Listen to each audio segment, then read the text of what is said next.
आज आमचं झालं होतं पनीर बुर्जीवरून भांडण. आता नक्की काय झालं हे मी पुढे तुम्हाला व्हिडिओमध्ये सांगेनच. निलेशला हवी होती पनीरची ग्रेव्ही भाजी, मी बनवणार होती पनीरची बुर्जी. मी त्यांना बोलले पनीरची बुर्जी खायची असेल तर खा, नसेल तर जा.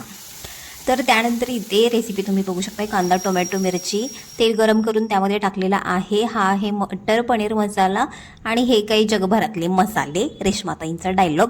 तर त्यामध्ये सगळं काही तेलामध्ये घालायचं आहे. आता यामध्ये मी पाण्याऐवजी मसाला शिजण्यासाठी दूध घातलेला आहे.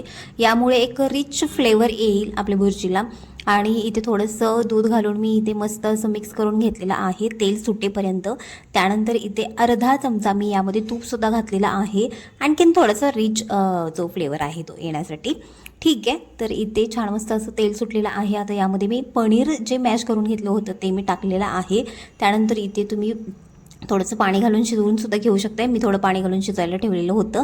मस्त असं तेल सुटलेलं होतं आणि तुम्ही बघू शकता आपली भुर्जीना आता खुळा लागलेली होती, म्हणजे छान चवीला झाली होती ॲक्च्युली. आणि ते तुम्ही चपाती भाकरी कशासोबतही एन्जॉय करू शकता. एक नंबर झाली होती भुर्जी. या पद्धतीने जर तुम्हाला भुर्जी बनवायची असेल एकदा नक्की ट्राय करा, तुम्हाला आवडेल. आणि दुधामध्ये शिजवलेली आहे, खूप भारी झाली होती. आणि आज माझा पुन्हा डोळा लाल झालेला आहे, डोळे यायला लागले की काय मला नाही माहिती. रेसिपी कशी वाटली नक्की सांगा. Okay, bye.